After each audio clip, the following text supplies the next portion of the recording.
Today's episode of ShockMarathons podcast is brought to you by Slingshot Cops. Slingshot Cops is an amazing supernatural buddy cop movie starring me, Matt Farley, directed by Charlie Roxburgh. Charlie? Featuring Mr. Tom Scalzo. As the Eastern European.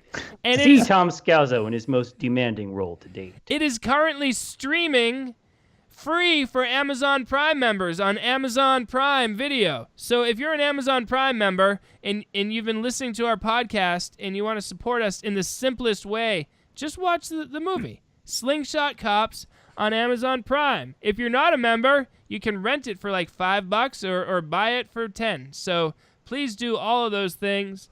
And let's get on with the show. We love horror movies from the 70s and 80s, and we watch them for 2 days straight, and then we go write a book. Now we're looking back at every title, one at a time, in this podcast that we put out monthly. Once we've had an episode for every movie, it's time to meet up for another Shock Marathon. The red record button is red, and we're here for another exciting episode of the Shock Marathons podcast. I'm Matt Farley here with Charlie Roxburgh. Greetings. Tom Scalzo. Hello. And Ava Scalzo. Hi.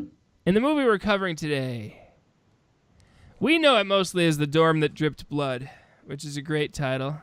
Tom, is that the one you have in your... Yes, he does. Tom has the media... It's media VHS, a very right? gothic... Correct. Very gothic cover right there. It's also known as Death Dorm, and also known as Pranks. Nice. What? Wow. When you think of just the 3 options for a title, that the third one it would be Pranks, it's just mind-blowing. There's hardly any pranks in the movie. There's hardly any pranks. Remarkably light on the pranks. There's a lot of accusation of pranks, though. Yeah, They're not really pranks. This movie. Yeah. This movie starts with a car driving with some ratty students in it. We see the moon. We see a young man running and hiding in the bushes. And then someone strangles him from behind and cuts his hand in half. All that before the opening credits begin. What are we to make of this opening scene? And let's turn to Tom Scalzo. If anyone's going to make anything of this, it's Tom. Tom, who is this guy? I have no idea. I tried to figure it out, but I have no idea. The only thing about the scene that I really like, though, is the unnecessary hand stabbing. It's really not. It's just, it's just adding insult to injury. Yeah, you're already strangling the guy. Yeah. It's great. It's like, I'm going to stab your hand. Okay. I don't know who it is, though. Ava, did you figure out who it was? No, I was so confused because I couldn't figure out why he was running in the forest, jungle, whatever. I just didn't understand anything. Charlie. Who's the what about the truck full of kids? Are they coming from the college, or are they going to the party? I don't know. Is he related to them? Because the car didn't stop, so I mean he didn't jump out of the moving car or something. But it is amazing. I'm very appreciative that we have to think this hard about it because it's avant-garde. It's so abstract and crazy that I'm just racking my brain. I have no idea, but I love this movie. Well, I'm not going to go that far, but so listeners, what we're getting at is that a character you never see again and never hear discussed in the rest of the movie is killed by someone.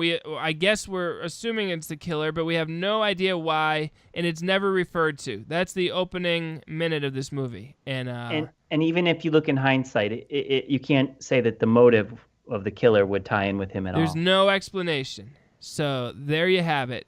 And then we have the opening credits. Some really effective, scary music over those credits. I was quite impressed with that. Charlie?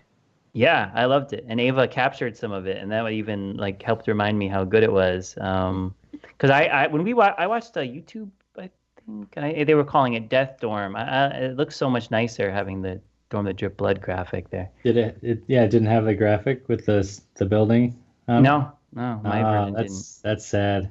Tom and Ava, let us know if we start mentioning scenes that aren't in your version, by the way. Yeah. But that's before you go away from it, though. I mean, that is pretty amazing that the actual VHS horror tape is on the film, like the cover. Oh, the cover. So like that drawn cover is actually superimposed on the opening credits. Yeah. Wow. Yeah. Yeah. Like, I've never seen that before. That's true. I think they must have spent so much money getting that drawing done. They were like, Let's we get our gotta money's worth." insert it into our version of this movie. I guess so. And it works. Why not? Yeah. It's easier than retyping the words, I guess. All right. So now we're at a college party. Joanne is telling Tim that she needs time to think about it before she moves in with him. He's a little pushy about it. He's leaving tomorrow on a long journey to go skiing. She's staying back to clean and board up the dorm. It's the end of the fall semester, I guess. We see a figure watching them in the background. Tim and Joanne return to the party. We learn that Brian Fraser is going to be around campus when she's working on the dorm, and Tim's a little jealous of that. So we got a situation where now, did Brian and Joanne used to have a fling, or just have there always been sparks, Ava? I have no idea. Okay, me neither, and it's not your fault. It's Tom? open to interpretation, Okay. I think. I mean, there was a lot of like lingering touches to the face. It was very bizarre. Weird. But Joanne did that with everyone, so I was kind of like, I guess that's her thing.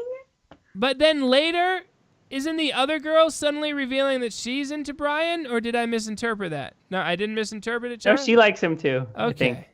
It was confusing though, because I think for the longest time I couldn't figure out who was Brian and who was Craig. Yes. Yeah, that's a part of problem. the Another problem.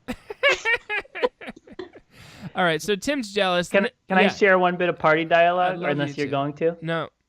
Go. So one guy is hanging out. He's kind of like an 80s dude, and the girl is walking away, and he yells after her, "Hey, get me some chips." And she says, "Anything else?" And it was just this 80s vibe. I loved it. Of course, you can't say anything else if they just say one thing. They Yeah, have to that's a say, good "Get me point. some chips Yeah. and some pickles." Right. And then the person says anything else. But that vibe there is one of the reasons you want to watch an early 80s movie. It's sort of jokey, a little unpolished, and I don't know. There's something really fun about it. Yeah. Next day, Casual. Joanne helps Brian wipe toner off his hand, I guess. He got some ink or toner on his hands just as Tim is watching. But they don't really milk that for too much. That's just a thing that happens. And then just so you guys can get the tone or the feel, the way people sound in this movie, let's listen to Joanne handing out assignments to her team of workers who are going to be breaking down this building so before it's demolished. What y'all gonna do? Well, now that everyone's here, I can give out the assignments. Assignments? Work already. Yes, right now. We've got to get started right away. We have to clean the place up. Clear out the beds, the desks, the kitchen equipment, the surplus food, and then board it all up. By when? 2 weeks from tomorrow. Why don't I start in the kitchen today? The kitchen is the last thing we should close up. Yeah, that's right. We gotta make all our meals in there. And because Patty eats a lot. All right. I get, in the tone of voice from Joanne, I get the blonde woman from Screaming Dead every once in a while. Tom? Oh yeah. Nice. Well, what were you going to say, Sarah. though, Tom? Sarah. Yeah. Sarah. I was gonna say, like, these people seem very confused as to why they are here. You know, Yeah. they signed up for this. I know, and like he's already they complaining. know what they're doing. It's like, wait, well, how long do we have? What? Wait, by when? Like, you know, this is why you're here. It's great. Are they getting paid or are they volunteers? They're getting paid. Okay. They mentioned they're getting paid. Okay, I was pretty sure, but I wanted to ask. They almost have an air of like they're being put out. Maybe Right. just because they're kids, they don't want to work or something that hard, or I don't know. Not Joanne. She's kind of taskmaster. She's on point, but the other thing is they're allegedly kids, except I don't know what age these actors are, but they all look like they're well into their 30s. Yeah. yeah. That's true. No question. What do we think of Joanne as the hero? I mean, it's an interesting character to be the hero of this movie. Charlie, I'm assuming you like her. Like her. Yeah. It's I don't know, she's not incredibly fun, but she's well cast. She seems like she would be a good person to give orders and organize things, and maybe wouldn't be so quick to jump into something with skiing guy. There's something about these movies. There's a tradition of having them be a little bit older than they really would be, and it's almost that unreality is almost good, because seeing slightly older people in terror is not as bad as seeing someone, that person looks so young. I don't know. It's like a dream world sort of, where things are all off. And, the campus is so incredibly empty. I mean, there's the one janitor. There's they just left these kids. They left four kids. Yeah. To do everything. To do everything. We have a major renovation going on and all this equipment, and you 4 kids. Everything. Yeah. I will say that it is especially unrealistic, given that I work on a university campus, and especially over winter break, it is never that dead. It never is. There's always people. Even over the summer, there's always people. It's it's just it's very bizarre, because it is so empty. And then the fact that they chose it to be fall semester, it's a little weird, because why would you do a major demolish? No university has a schedule like that. I know it's why not? There's no reason why why it couldn't be is after Buddy the Cooper second. record the fall break song? It goes hand in hand. Maybe there's this whole early '80s thing of first semester. There's a horror movie tradition of having abandoned institutions and hospitals and but schools. It's just very weird that it's the Christmas break. I mean, they have such a short weird time to demolish this building. Why not just do it all summer? Anyway, Joanne says farewell to Tim the next morning. There's a brief scene showing Joanne in the office on the phone dealing with someone she's going to be selling desks to. Perhaps that's the guy we're going to meet later. Then a quick scene where one of the girls is frightened. I always think it's the basement, but it's actually the roof, right? Where a lot of the action is happening. I thought it was the basement. But I think it's actually the roof, because they're always climbing upstairs. Yeah, it's the roof. And then coming down. It's that weird area on the roof, because we'll get to it later, but we can argue. Thank you, Ava, for the support, though. All right, now we're point of view killer from a distance as we watch Joanne. And is that Joanne and Brian kissing suddenly? Is that happened? Who was kissing in that scene? Oh no. But it's too far away for me to know who it is. But does anyone remember this? A POV shot of a couple kissing? I just noted that it started to get into POV shots and slasher feel here, but I didn't write down what they were looking at. Okay, well, maybe I didn't notice that.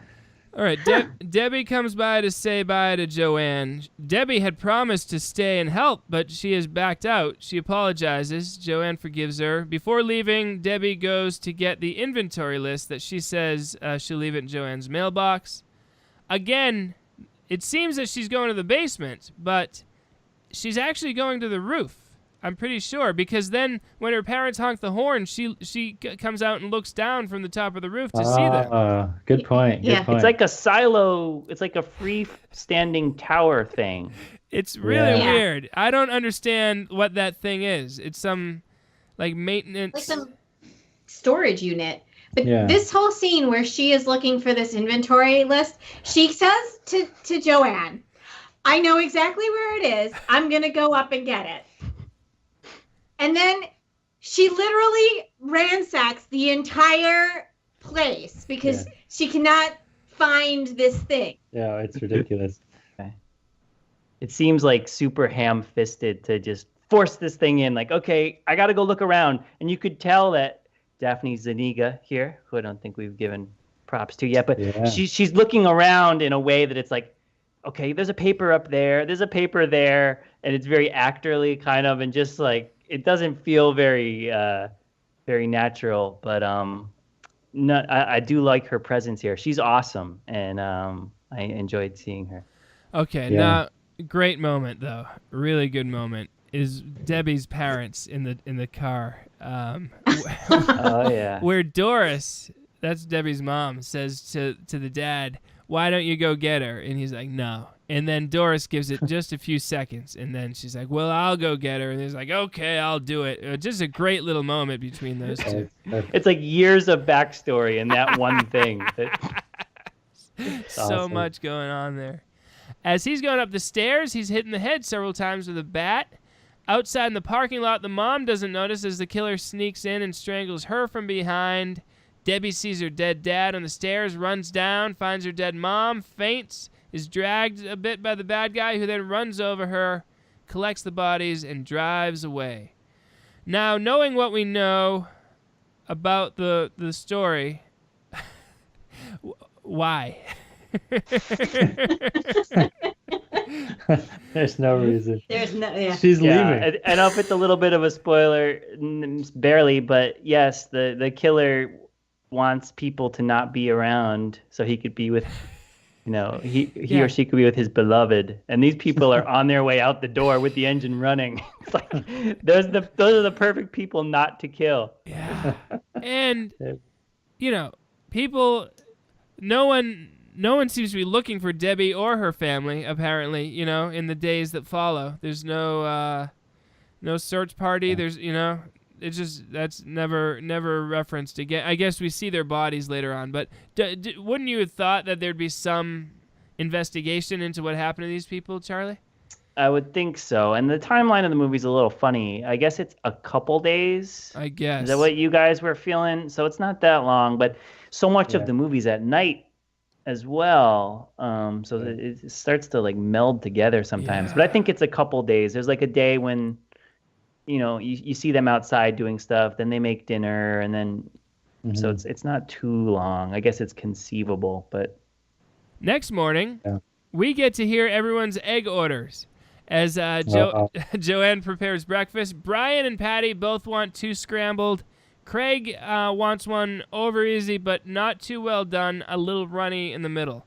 And it was great. There's no more words you could fit in to describe an egg order than he does right there. You talk in circles twice.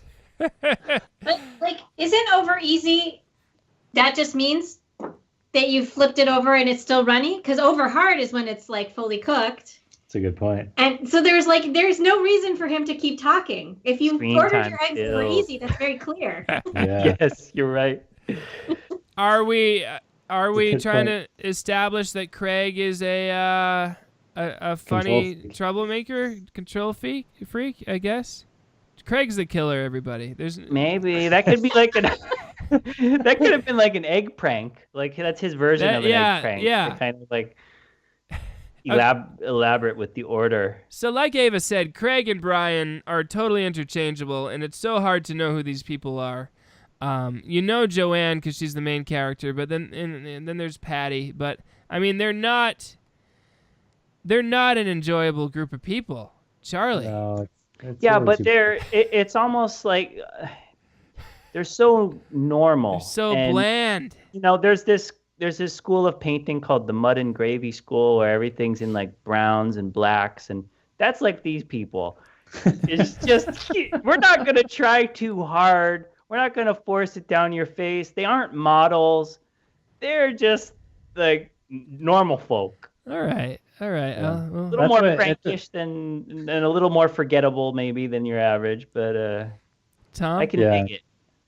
Well, I think that's what makes it hurt a little bit though when Daphne Zuniga is dispatched so early because she brought some life. I think that they needed. Yeah. Yeah. She Too probably bad. filmed I know, that. because she's actually one of the more memorable roles. Like, I remember pretty much every line of her dialogue, and she was in the movie for such a short amount of time, like Yeah. 5 minutes maybe, and then she's gone. Yeah. Yeah. Too Yeah. bad. She was the best. She's Yes, lively. that's true. Yeah. Yeah. She's got the je ne sais quoi. Anyway, Patty needs napkins, so she goes to the supply room. While she goes there, she sees a vagrant who takes some things from the dumpster. She hides until he leaves. Turns out this is John Hammett, a weirdo that they all know. Okay. All right. Who has a room? He has a room where? On campus? Ava, is Yeah. that on campus? I think he's a student. It's hard. I mean, I couldn't tell if he was supposed to be a student or he was just the creepy local, like, crazy person who everyone kind of knows. But it really seems like he's on campus. Really? Yeah. But yeah, Yeah. As the crazy local person, I think he just moved in and no one had the guts to kick him out. So he's just taking advantage of that. Everyone knows John Hammett. There's no, Yeah. I like that. I like that. His hair is so everyone knows poofy. How could you not? it. Yeah. Yeah. That's what his But main thing. It's like, how does it go from, oh, here's the crazy guy who's lived here for 20 years to like, oh, now he's a killer, you know? Yeah. Like, Yeah, that's true. That's Yeah, what they what- jump to. Yeah. Okay. So Craig implies that Joanne's going to have to go talk to him. Then he puts a fake spider on his eggs, which are still cooking. There's a prank. First prank. So dumb. So dumb. What the best part of that scene was actually where, like, they all jump and they, like, yell at him, and then he goes, "Well, it's my egg." I love and that, yeah. Like, you kind of like, well, that is his egg. Like, why are we all like upset about this? Yeah. Yeah. It's so. It's just so It's kind of dumb. neither here nor there, though. They were. It was the whole prank that they didn't like. But I Yeah. do love that he says that because that's what this movie has. Some unique things. They're sort of off kilter. Yeah. Poor Joanne. She has so much to deal with. She gets a call that they're planning to turn the power off in the building. She explains they'll need it for 2 weeks. Then the janitor comes, complains that someone took his best drill. She apparently knows where John Hammett lives. She leaves a note at the door after he doesn't answer. Joanne meets Bobby Lee Tremble. Tremble? Is that right? Bobby Lee I Tremble? just go with Bobby Lee Okay. when I'm talking about him. I like that they bothered to have his decal on the truck, though. That's good stuff. That's real good stuff. Yeah, I mean, maybe he was just driving by and they're like, "You want in the You movie? wanna be in a movie? Yeah, I mean, it's a movie about high school kids, but we could We can use work a you in there, freelance yeah. furniture salesman role. So he's going to be buying all the desks later in the afternoon with his boys. He comments that the recent party was great, and he comes by once in a while to collect useful trash. He's a little creepy, but probably harmless. And he kind of makes a pass at Joanne, right, Tom? More or less. Yeah. Yeah. He's a little Sounds more like than he's a little more than creepy, I should say. But Do you guys think that he? Did I just dream this, or does he moonlight as like a country western singer, or have aspirations? I mean, you can read get into that. it and see that, but it was never spoken or Subtext or subtext. Yeah. background. Yeah. Okay. Yeah. There's a vibe of that. There's a lot of vibing going on in that scene. Yeah. That's great. That's a a great unique scene. thing. He's really out of left field. I like Bobby and Lee. it's more minutia about the furniture and the details Yeah. of this whole operation. I like his relationship too. We'll get into that later, but he and his girlfriend have a good situation. Yeah, Pitt-esque almost. The skinny dipping scene. Oh yeah. Good point. Yeah, wow. Another degree. Now we get a POV shot of someone very slowly walking on the roof, I think. It's real boring. It fades into a nighttime with more POV. Then we see somebody at a desk. I don't know who that is or was, or anyone remember that? Charlie? No? No, they're hanging out at night. We're getting into the pool. Now they're Shooting they're pool soon, hanging right? out at a table though first under a lamp. It looks like an empty warehouse practically. It's like their dining table.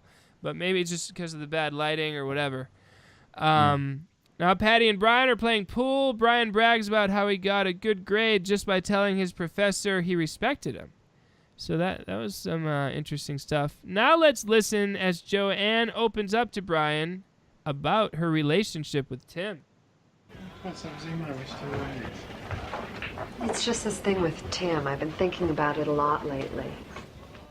She sounds so much like Sarah from I like this Screaming hunting Dead. business even less than I like Yes. Yeah. You want another relationship? That's part of the problem. I don't know what I want. Come on, Craig, hasn't anything like that ever happened to you? Tim and I have been together for 2 years now. And we're getting to the point where we're starting to get on each other's nerves. Well, these things have a way of working themselves out, you know? Yeah. Are you gonna be okay? Yes, I'll be just fine. Hey, let's shoot for teams. Okay, Joanne and I'll take you guys on, all right?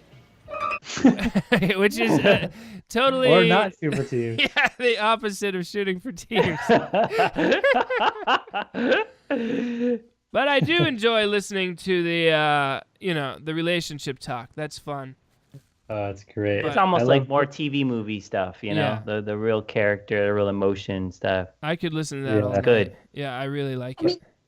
I think one of the things that's fascinating about this whole setup is when the four of them are together and you see Brian hitting on Joanne or they're flirting or whatever, you never really see Craig all that invested or involved, or he's Not not even even a like little bit. trying to hit up, like that's what makes the reveal later on that like he's the killer and he wants just to be with her so out of left field, because there's like zero setup on the like he wants her, she doesn't want him thing. Like that's never established. Not even true. close to established. You're absolutely right. It is, and it would have been so easy to do.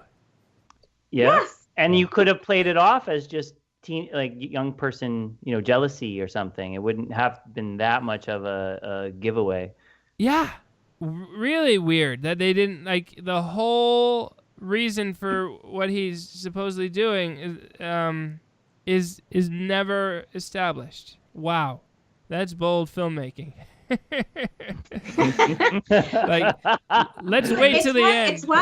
It's why the later reveal that Patty is the one. That's why I was so confused when Patty is talking about like how she likes Brian. Yeah, I thought she was talking about Craig because I was like, that's the guy she's always paired with. I know, and she. We'll get to it, but she doesn't even explicitly say Brian, so I'm not even sure that she. I was confused. Oh wow, It's confusing. They leave it open ended. All right, we see someone walking in the dark outside before returning to the pool game. More cutting back and forth between the boring game and the boring walk. While getting a beer, Patty sees John Hammett in the window. Brian goes out to talk with him. He was just in the window, but Brian goes to his place of residence, Charlie. It reminded me of Bigfoot in the window in the capture of Bigfoot, right? Yeah. Spying on the party. But can we talk about why the first instinct is to go to the guy's house? Like, I just saw a guy in the window. I'll go to his house and figure out what he was doing there. Like, am I the only one who's upset by that? Tom? Yeah, it's a little strange. It doesn't make any sense. That's not your first reaction. Like, how about I'll go right outside the window where he probably still is, and I'll talk to him there. You would think that would be the reasonable course of action. So he goes to John Hammett's door, and lo and behold, he's not there because he's still outside the window. Charlie. I love that Hammett's door. It looks like he wrote in crazy scrawled letters, like spooky letters. His there's like 243 or something. Even funnier, to the point that maybe he's just like squatting there, or just like he's grandfathered in. Like he was living there before the school moved in, and they're like, "Yeah, we let Hammett just stay."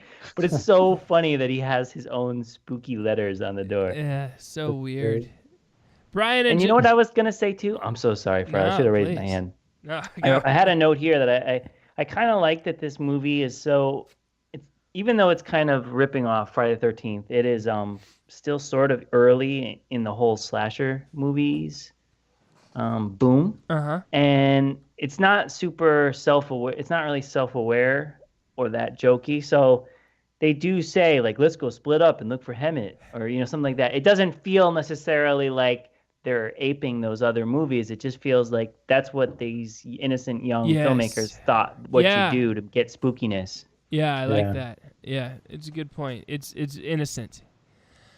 Brian and Joanne decide to look for him in one location while Patty and Craig look elsewhere. Craig hears something from the roof of a building. He goes up to check it, leaving poor Patty alone, just like Charlie said. Meanwhile, Joanne and Brian see a staircase. She asks, do we need to go up there? He says, need to. We don't need to do anything, so they don't check it out. Moments That made later. That made the trailer. Nice. Okay, moments later, he leaves her in the elevator so he can go back to check the exact same spot. And he's not even the killer. Like, you could at least, if he were the killer, be like, oh, the killer's trying to get away. No, he's a good guy. What? Like, why? He's bad at logistics. It's like the whole shoot for pool. Me and Joanne will take people on. He's a live wire. His thoughts are just jumping in his head. It's fun though. It's fun. A little fun. I think at that point still though, like, we don't know who the killer is, so it's still some misdirection there. Are they trying to? So it's like forced red herrings in ways that's not. It doesn't make sense other than the screenwriters wanted to create a red herring, I guess. Good point. Possible. Yeah, that's a good point. But that's cheating. What I read? It's cheating, though. It's bad writing. I read the Vintage TV Guide review, and they said that a dumb movie full of red herrings. And in my notes, I was like, there's not enough red herrings. Oh, yeah. The main red herring is really John Hemet. I guess. Yeah. And it's never that crazy. It's never the crazy guy from every episode of Scooby-Doo. Yeah. I don't know. Yeah. You always know it's never the one who like you think it is like that. Yeah. But there's so few characters in here. I know. Yeah. I guess there's a janitor, but they never set that up at all. As that he could be the. Yeah. They always do a spooky shot. Like, tangential to the plot, like how he's mad about the drill. But like that's whatever, like obviously the drill, what is that? The gun, you establish that obviously the drill's going to come back, but it doesn't matter that the janitor's missing it. Charlie, we should track down whoever wrote that TV Guide review. Send him a letter. Yeah, be like, what are you talking about? What do you mean a lot of red herrings? All right, so Joanne gets stuck in the elevator. Someone opens the lid of the elevator. She screams, but it's the friendly janitor. He had heard the rattling and came to check it out. He'll get it running again in no time. So the whole group regroups at the spot where Patty was waiting. They decide to call it a night. Patty's going to sleep on Joanne's floor. Craig suggests that she sleep with him, but she's not up for it. All right. Yeah, well, this goes to what Ava was saying. Like, they sure seem like they're trying to set up Craig and Patty as a thing. I know. I mean, like, and I don't see why that's so bad. Like, that's a perfectly good setup. You got this tension. She doesn't like him or whatever, and I don't know why. It's just weird though that's the direction it went. It just feels like a mistake, by the right, they just messed up. Like they saw the footage and they're like, oh man, we forgot so much. I think they got confused between who Craig and Brian was. When Ava and I were watching it, I was like, I think Brian's the killer from what I remember about this movie, because that's what makes sense. Like what you said, when he goes back up to the roof or whatever. Or Tim. It makes sense. Or Tim. Craig's the only one who shouldn't be the murderer. Yeah. And in some meeting, someone's like, and that's exactly why he will be the murderer. Okay. Meanwhile, we see Bobby, Lee, and Alice in bed. Bobby gets up to make a phone call. Alice gets up to see, but he tells her to go back to bed. She wants to see what's going on. He's like, get back to bed. Apparently he calls Joanne, it seems, and tries to make plans with her. Maybe they can talk about college, We're soon about to learn that it's 2 a.m. So at 2 a.m, it's bold. Bobby bold Lee choice. calls and suggests that he and Joanne talk college. Now, what's funny is this is never referenced again. You'd think that Joanne would be like, "Hey guys, you won't believe what happened at 2 a.m. That Yeah. No. But nothing, Charlie. If the movie they edited it, the movie was too short for distribution. Yeah. Oh, and Joanne wasn't around. Needed They're like, nudity. Bobby Lee and that actress who goes only by her first name, I think, if you look at the credits, we need another 2 minutes. And it's got to be good. So we're getting some topless, and we're filming it in one room so we don't have to have any budget. You call Joanne, inexplicably done. A minute and a half, 2 minutes of film. So now he tells the girl, Alice, he tells Alice he's going to go for a drive. Alice disrobes, as Charlie references, to try to get him to stay with her. But no, he just needs to go for a drive at 2 a.m.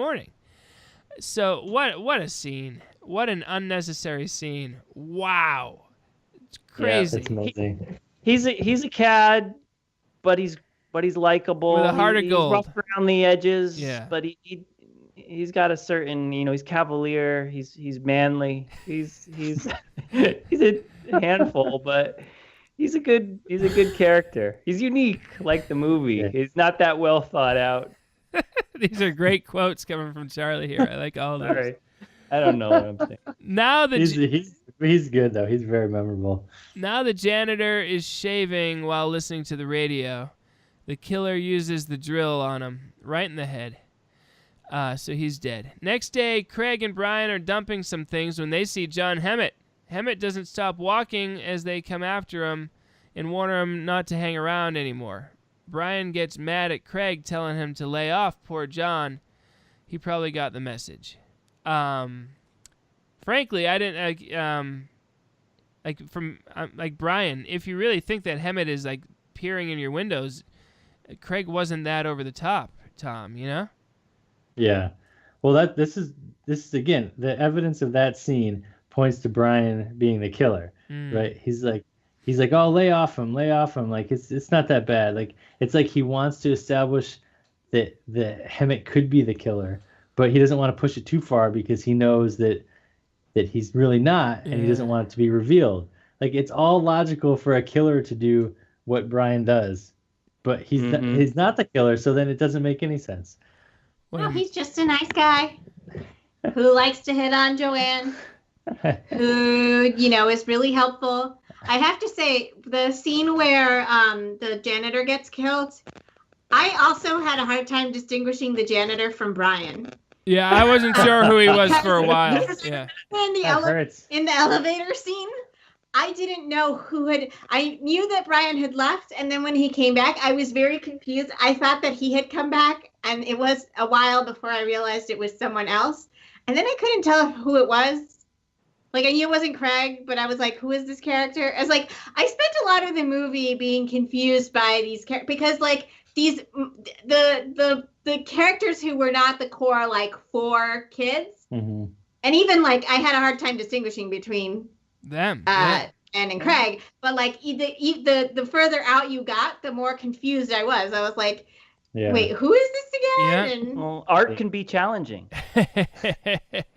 Well, Ava, I'll have you know. I never knew anything. I'm with you, but I like that feeling. I wrote a question mark in my notes when I said, now the janitor's shaving in the bathroom. I wrote question mark next to janitor because I wasn't positive.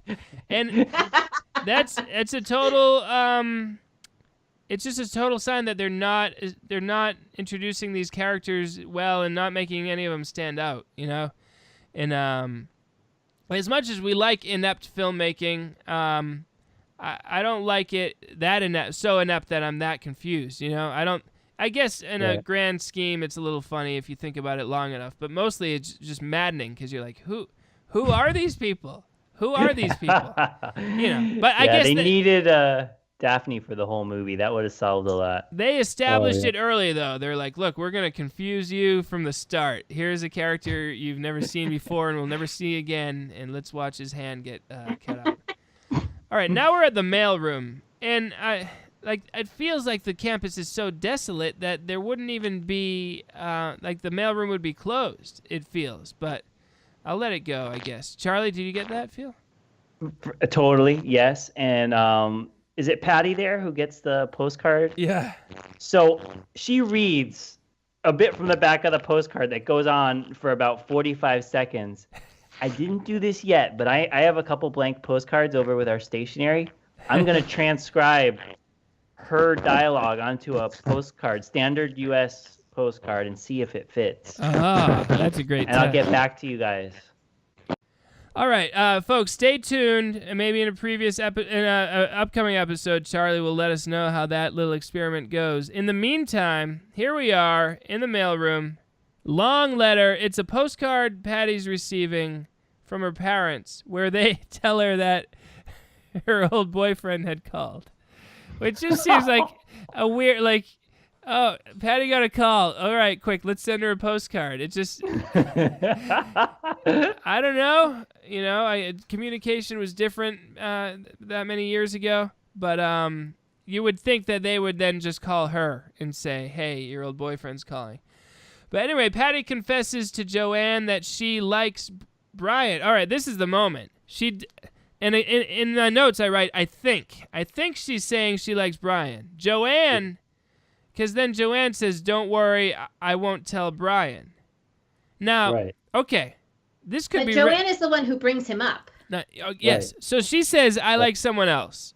And then Joanne says, don't worry, I won't tell Brian. That could be read two ways, because is Joanne saying that because she and Brian are a couple, don't worry, I won't tell my new boyfriend Brian, who will then tell, what's the other guy's name? Craig. Or is she saying, don't worry, I won't tell Brian because Brian is the guy? And let's go around the room on this one. Ava, who does Patty have a crush on? I am honestly, I don't know. Like when I first watched that scene, the way it plays out, I just thought that, I don't even know that Joanne knows for sure. She just sort of brings up Brian and she's like, oh, well, I won't tell him. So like, I kind of just continued to assume that there was something happening with Joanne and Brian. And I didn't necessarily think that Patty was into Brian. It could be Craig. I kind of assumed that she was still into Craig because the movie had been leading me to think that that was the pairing. Right. Or that there was some other guy that we don't know who is like off, like, you know, just because so many random things happen in this movie. I was like, well, there's some other dude that she knows in class or something, you know, like it was not necessarily one of the guys in the building. Tom, who do you think Patty has a crush on? I thought it was Craig. Okay, you're good. And Charlie? Bobby Lee. I think she wants a man with like a certain swagger, or, you know, a truck with a decal and a dabbling in furniture sales. No, seriously, who is she referring to? I think Brian. You think she's referring to Brian? Yes, I do. Yeah, I think it's really tough. It's a really tough call. It should be Craig. Because Joanne and Brian have a potential thing. And, like, why is Joanne being so cool about it if it is Brian? Or is that just Joanne's way? I think it's Joanne's way. She's a little bit motherly and, like, understanding. And maybe they thought it would be more dramatic to have some kind of triangle going on, the screenwriters. But Joanne just, like, takes a step back. She's like, fine. And I still contest that Joanne was kissing Brian in that scene earlier in the movie. We need to get to the bottom of that. That could be the key to unraveling the whole mystery. Gotta watch it on Blu-ray. I'm not even joking here, because I think this. I know dark. This is gonna be way less dark. Yeah. Craig put some bread on the table. the bread. Craig put some bread on the table. I think it's Craig. I'm pretty sure it's Craig. Yeah. Then goes to see Joanne, who tells him to get candles. It's funny that they're going to have candles for their, like, dorm dinner. While he's gone, somebody takes the bread. When he notices it's gone, they go to get Brian. While gone, someone takes a bat to the table. And when Joanne finally finds Brian, they go back to discover the mess. So, okay. All right. So Craig's the killer. So therefore, we have to assume that he's the one stealing the bread and destroying the table? No, says Tom. Let's hear No. it. So, it's complicated. It's a two-parter. Okay. So the first part is Emmett took the bread. Okay. Right. He admits that later. But then my theory, Charlie, you can weigh in, but my theory is then Craig was trying to set up this nice dinner, and once he saw the bread was gone, which was his only contribution, he went crazy and destroyed the whole thing because he couldn't handle the imperfection of it. Wow, Okay. that's good, Tom. Okay. Better than what I got. I know. I also thought You that think it Emmett was, stole the bread, and then I kind of pictured that Craig saw that as an opportunity to make it worse and blame it on him. Mm-hmm. Okay. Either way, Craig did that. But All it is right. confusing to have these two people doing something relating to the dinner. It's so funny, yeah. And like And the if bread. Emmett just like came to the door and said, "Hey guys, I'm hungry," they probably would have given him food. Emmett's a great guy. He's a great guy. Yeah. That's true. Okay. Well, it's like you have to assume that this is their Christmas dinner, right? Because Oh, is that this what's is like going the on? other thing that's a little bizarre is because it's True. supposed to be happening over like winter break. So these people are staying home from Christmas, and the reason Daphne Zuniga goes back or is trying to go back home is because she wants to spend Christmas with her family instead. Yeah, And then- that's true. And then it's really bizarre because like no one ever mentions that it's Christmas. Yeah, this whole scenario is so ridiculous. And They should have strung up some lights or something. so easily. Well, there are lights, I guess, at one point, There's and I one. didn't even. But more. I mean, I didn't even spend an make that extra $5. connection to Christmas. Like, why Yeah. not just have it be June? Why not just have it be June? I don't know, but we'll move on. All right, they call the police. An officer arrives to take the report. He says they just picked up a guy who fits John Hemmett's description. He'll be back later to check in with them. Now Joanne is talking with her parents on the phone in her room. She hears some noises. She makes another call. Outside, someone is walking around with a flashlight. Joanne calls Patty to come over and help. She couldn't get a hold of Brian or Craig. Patty arrives. They can't call the police because the phone's dead. Then the electricity goes out while Brian's playing pool. The girls call him up. He says he'll be right there. He tries the elevator, which obviously isn't working with no electricity. I guess they're trying to set us up to think it's Brian more, Charlie? Is that what this is all about? I don't know. I don't know that part of it. I just know that they're trying to raise the horror movie feel here with all this power going out and people kind of separated. And one other quick question though, I don't know if you're going to get back to it, but do you guys think that the police actually picked up Hemmett? That's a good question. In the back, it's in the background story. I didn't think so. I don't I think so. thought so at first, but then when he randomly shows up again, I was like, well, I guess it wasn't Emmett. But he could have had a good public defender or Yeah. someone who had an alibi or something. I don't know. I don't think it is. I think it's someone else. There's a lot of guys with wild hair in the area. Tom. Okay. Just one random thing when what's his name? Brian was playing pool. He's just like hitting like random balls. Did you notice that? He's not like hitting the cue ball and like trying to actually make a shot. He's just like lining up whatever ball is nearby. He just keeps hitting them.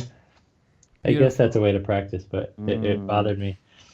Well, that's one of the last things Brian does before he dies because he walks some more after checking out the elevator. Someone shines a flashlight in his eyes, and then he's cut up with a knife. Then Craig shows up at the girl's room. He says he was in the shower when the lights went out. He protests a bit too much with that, perhaps. He and Patty go to check things out while Joanne waits in the room. Another instance where they're separating in a way that Charlie argues is sort of innocent, and it wasn't yet a cliche, you would say, Charlie, huh? Yeah, somewhat, and also knowing that it's a first-time film from these guys, and they were still basically in school, I think, so that's why I say that. Nevertheless, it's like, oh, come on. That's what I said when that happened, Yeah. Yeah. They go to the kitchen. Craig tries to get the fuses working. While there, someone seems to hit him over the head. Several appliances start going off from the tinkering with the fuse box.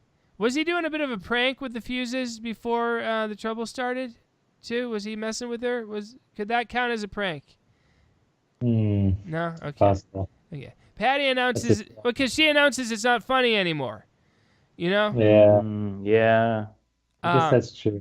And then she's killed and placed in a giant tank of hot water, I guess. Is that what that was, Tom?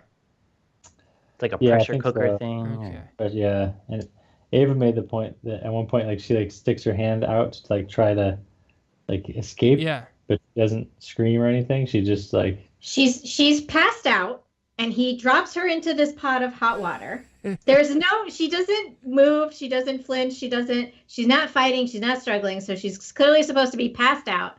And then after he's dropped her into the pot of boiling water, you see her hand come out and like ever so gently get placed on the side, and then he like shoves it back in. Yep. It's almost a reflex. It's a reflex for That's that one of them. A minor theme in this movie is passed out people killed. Just like poor Daphne Zuniga. You know, it's rare. Usually, you think of a horror movie, there's a stalking situation, and the person is in terror. But no, unconscious, fainted, and then throw that car in reverse. You know. Yeah, that's true. That happens at the end too. Yep. Craig gets back to Joanne's room, claiming he was hit on the head from behind, and then he couldn't find Patty. There's a knock on the door. They don't answer. So I guess that was John Hammett knocking on the door. Yeah? Mm. All right. So now we see him with a knife going down the hall. Craig and Joanne decide to go. They can't wait any longer. I don't know why they can't wait any longer, but they go down some stairs, bump into John Hammett, who wrestles their weapons away. Joanne runs. Open the door. You've got to trust me. I'm sorry I took the bread. I just took it. Please. Don't make any noise. Just open the door, he pleads. She turns around and sees the dead Brian. So then she opens the door. Hammett comes in. She slices him on the shoulder and runs away. Hammett finds her, continues to claim that he's trying to help her as he grabs her, and she bites him. So poor Hammett. He's trying to do something good for once in his life, and it's not working out well. No.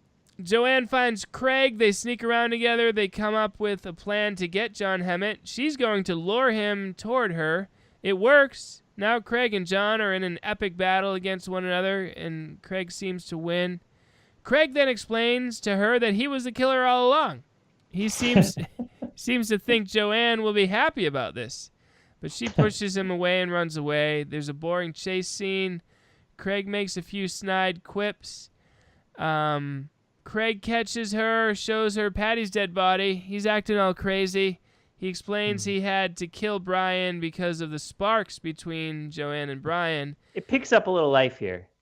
Well, you know, you're running through the plot real quick. Okay, and that's awesome, but like also character-wise too, it's been a little boring for a while. And when he starts actually acting like almost how New Year's Evil guy is a charismatic killer. Yeah, he's got a little bit of that here. It's not. I'm not saying it's the greatest thing ever, but I mean, I think that really does like it. Like for a while there, I had just been kind of like, okay, what's like bored, yeah, you know, basically. And then once he actually reveals, like, I did not guess that he was the killer. Even though Tom was like, Brian's the killer, but then Brian gets killed. Tom's like, well, Brian's obviously not the killer, and then. You know, so like I still kind of didn't really have any good idea as to who the killer was.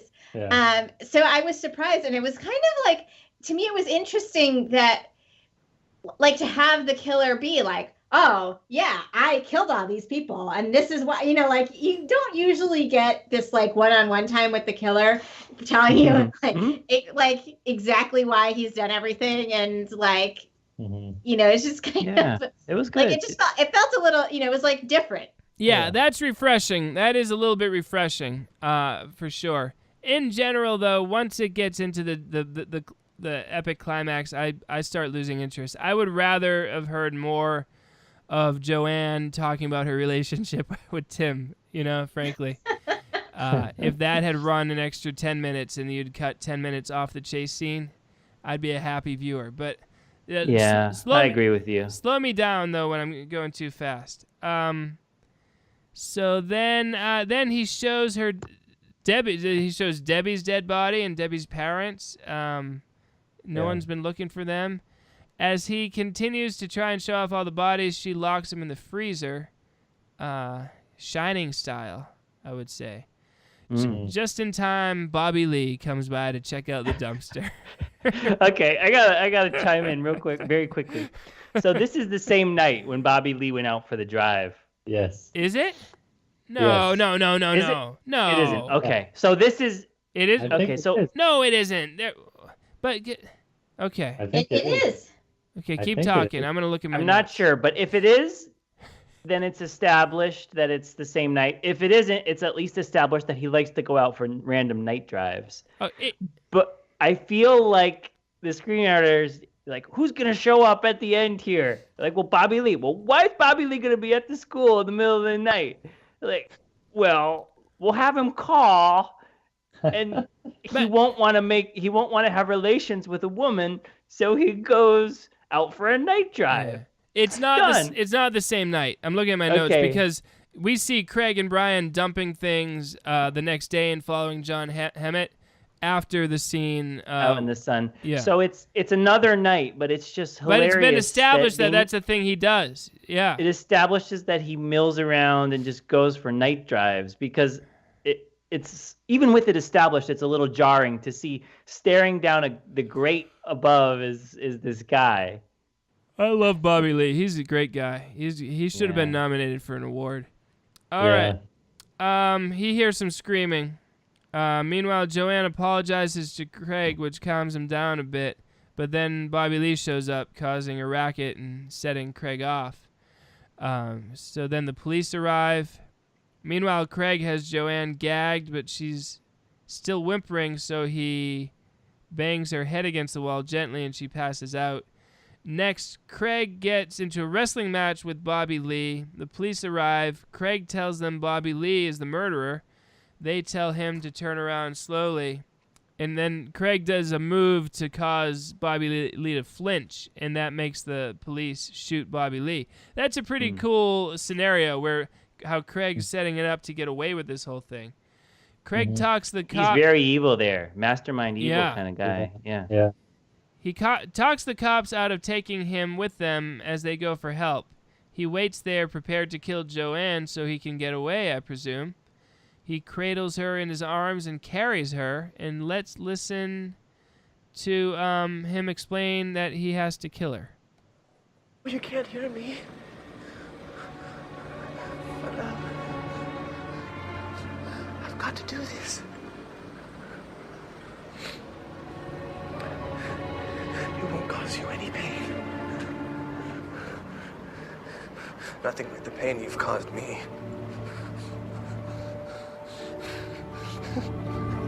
So he's out of his mind. The pain you've caused me. What are you talking about, Craig? I know he's crazy, so I guess you can't reason with a crazy man, but and then he tosses her into the incinerator and the movie's over, which is pretty bold right there. He wins. Craig wins. But is it he tosses her or he doesn't go in the thing with her, does he? No, I mean he's clean free. He's gonna get away. Everyone's assuming Bobby Lee did all the killing, or Hammett, anyone but him. So movie's over, and that's cool. I like that. I like that the bad guy won. I just don't, I don't like the bad guy otherwise though. Yeah, the good ending like that is worth a lot. Yeah, nice little ending. Let's get a review. Let's start with Charlie, who loves this movie. Yeah, I mean, if you're sitting around on an October Saturday morning and you want something on that's just gonna kind of wash over you gently, it doesn't really assault, or it doesn't really have pointed characters or plot or anything like that. It's just this feel of 80s-ness with kind of dim scenes, this is a movie for you. And I really like it. It makes me think, and it's natural. It makes you think. The music is wonderful. Music's really impressive. Probably the best part of the whole movie, honestly. And if I get to watch it one day on Blu-ray, then maybe I'll think the cinematography is a little better. But they didn't have a lot of lights, and the film stock was slow back then, so it's totally different. And you can't really rate it against a movie that's a studio movie, because from the research I did, these guys were like, this was their thesis at UCLA, so that is insane. They were able to round up $90,000 to make this, which is pretty awesome. And in today's money, I did that math. That's $230,000 as a senior in, I guess they were seniors. That's a big deal. So Yeah. good job to them. Ava, what's your review? I mean, I think that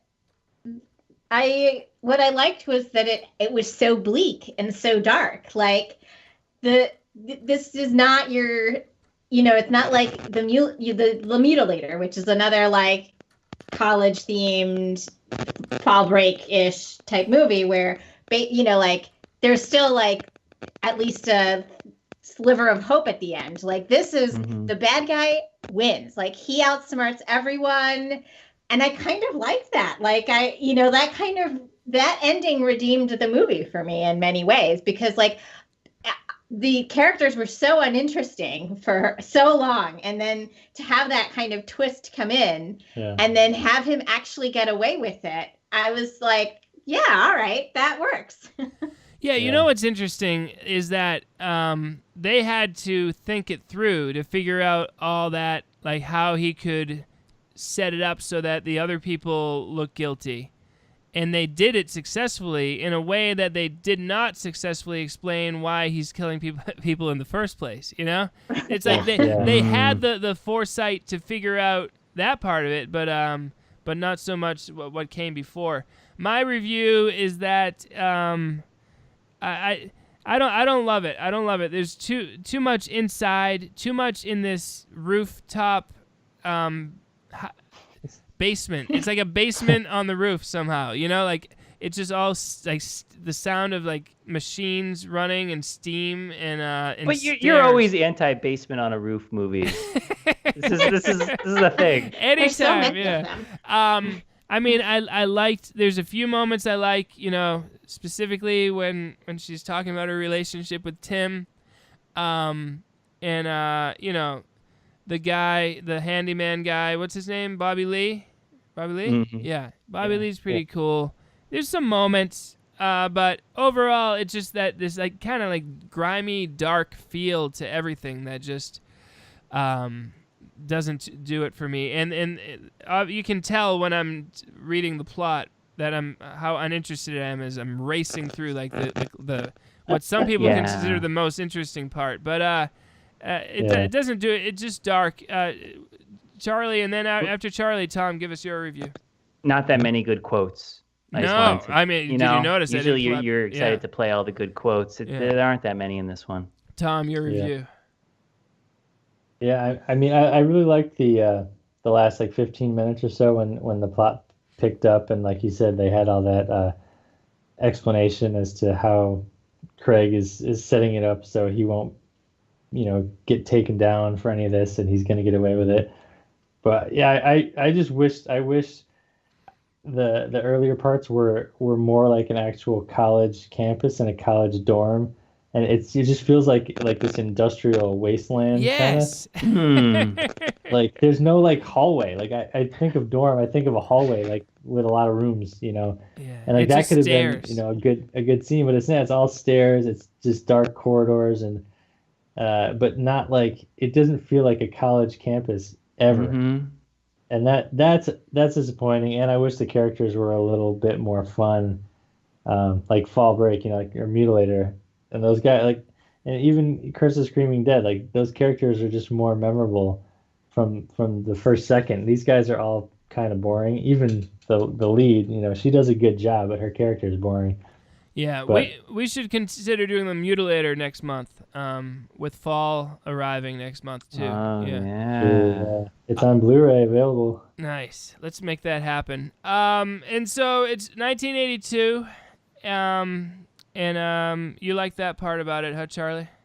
Yeah, I mean, if you're talking about slashers, this has to be in the conversation of that sort of golden age, before they got too self-referential, before they got too glossy.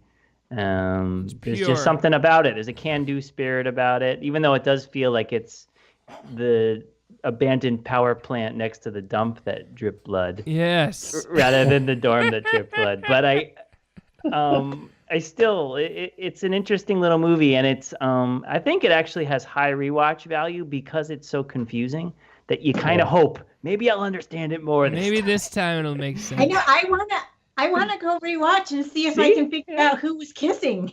Yeah. I'm with you. There's other things too that I'm just like, was that established better than I think it was? And Yeah. Well, yeah, and especially that opening the murder to begin the movie. It's like, could maybe if we watch it 100 times, we can create some kind of logic to that opening scene. It's more akin to video art than narrative film, that little beginning there. But even the version I watched on YouTube looked better than the one we watched in the marathon. It was like a real murky VHS, and Dark, it's hard on the eyes. It's real tough to sit through. Tom, can you tell us about that box cover? Well, the back cover has some really beautiful writing. I can read just the first paragraph because it's nice. Do it. Morgan Meadows Hall, an isolated 7-story dormitory, stands empty. Corridors that were once filled with the vibrant shouting and laughter of students are now vacant. The structurally unsafe building has been condemned and soon must be torn down. It's like a novel. Impressive. That's so good. That's better than the movie. It's pretty good.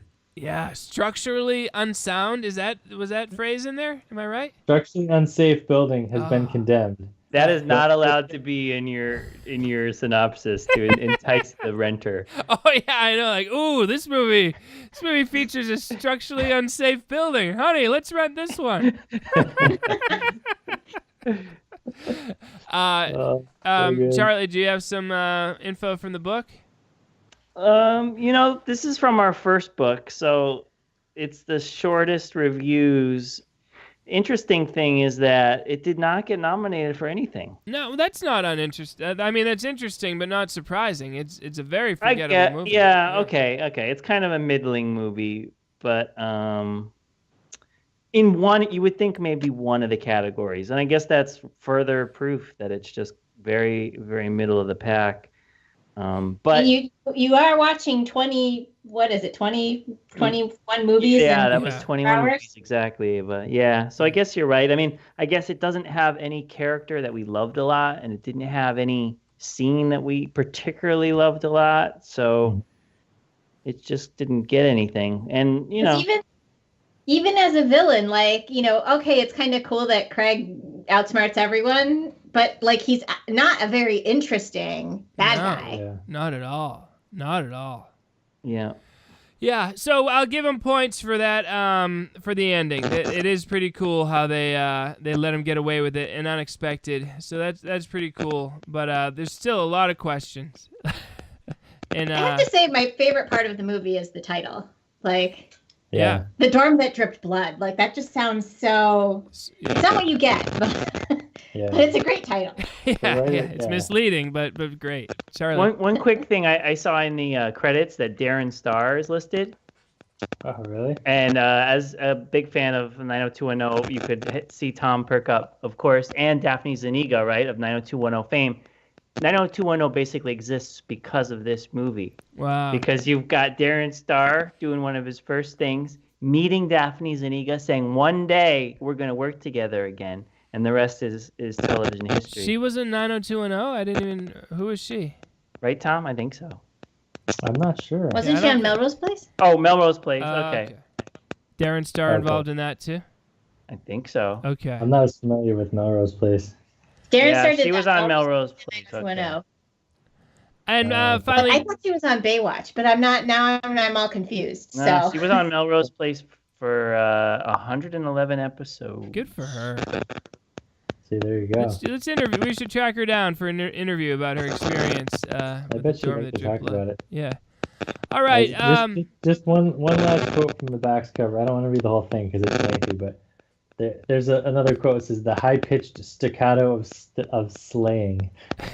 Oh, that's good. It's hard to say. We got to track down whoever wrote that box cover and hire them to write us a script or something. Sheesh. Yeah. All right, folks. That's the dorm that dripped blood, also known as pranks. Thank you. Also known as Death Dorm. Also known as Death Dorm. that's probably the most accurate title. Death Dorm is most accurate. Pranks is most bewildering. And the dorm that dripped blood is just the most memorable, I guess. But that's about it. Good work. We'll probably do The Mutilator next month. Rent Slingshot Cops or watch it on Amazon Prime, please. We give you this free podcast every month. Pay us back by watching our movie. For Ava, Tom, and Charlie, this is Farley saying good night.